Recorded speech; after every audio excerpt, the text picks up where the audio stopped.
Hello, I'm Pastor Horace Douty in Lexington, Virginia, and each Sunday I bring you a Bible message, and this is the second Sunday of Advent, the 4 Sundays leading up to Christmas Day, and the title of this meditation is Christmas Changed Your World. I encourage you to subscribe to Horace Douty, D-O-U-T-Y, YouTube, and click on like, and then click on the little bell icon so that you'll be reminded when these messages are up. And share these videos with your family and your friends. Christmas changed your world. There are people who don't enjoy the Christmas season. Remember old Scrooge? He may be the most famous as he growled contempt for the holiday and all those who wanted to celebrate. But even old Scrooge finally came to his senses, and his story brings us a happy ending. You may think everybody is now on board for the good cheer, but you would be mistaken.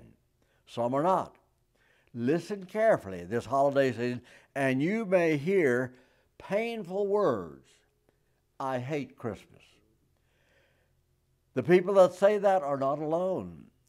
Do you know that in 1659, right here in America, the colonial legislature of the Massachusetts Bay Colony passed a law banning Christmas?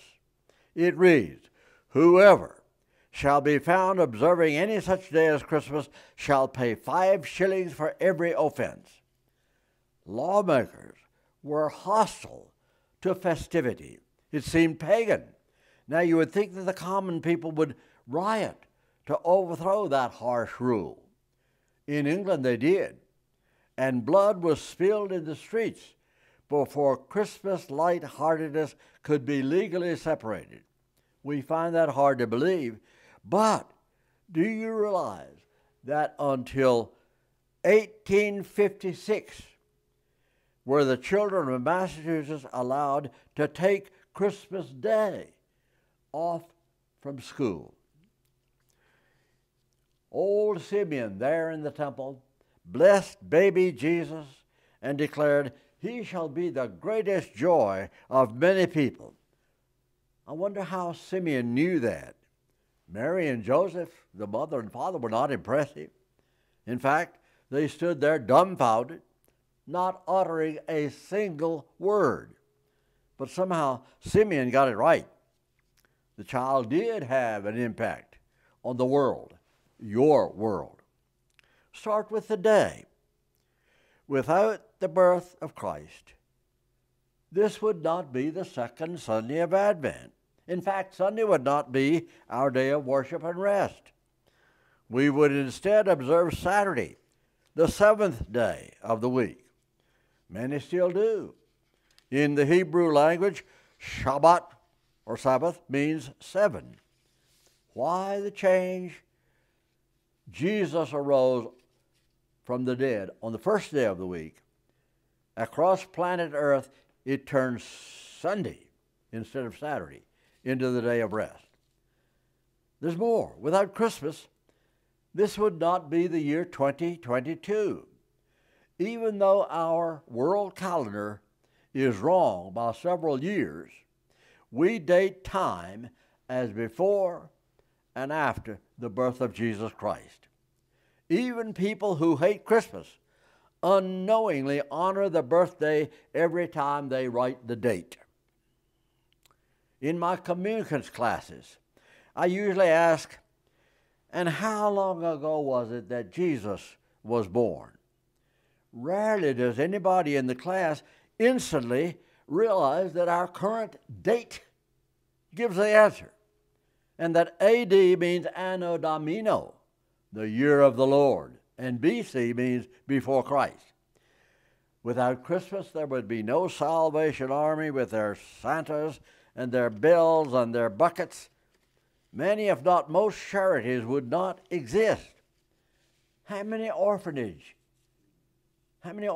were built just because Jesus was born? Think of those majestic cathedrals of Europe visited by millions every year. Not one of them would exist. And our own major institutions of higher learning worldwide were founded by Christians.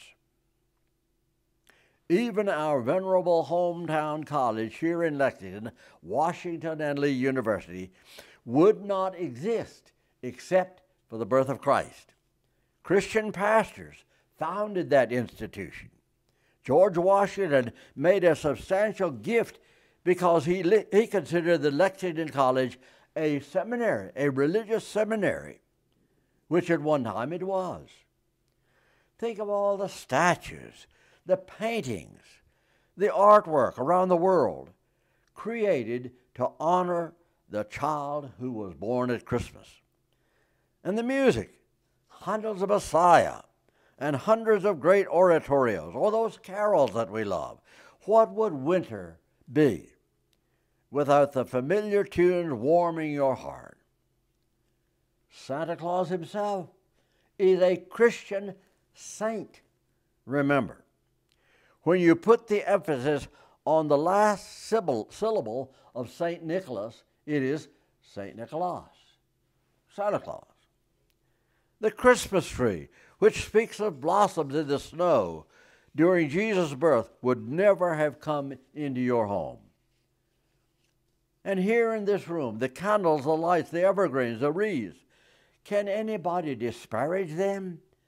And the cards you receive from people who love you, and the gifts, all because of Christmas. It changed your world. Do you realize that our own nation was settled and founded by Christians? Written into the earliest colonial documents is the desire to bring the Christian religion to these shores. Our Declaration of Independence, our Constitution, our laws are all rooted in the Christian faith. Remember these truths when you consider how Christmas changed your world. Christmas offers you the same Christ who inspires the dying and overcomes pain. Whatever you have to face in this life on earth, you can do it better because Christ came. He's touching you now, just as he promised.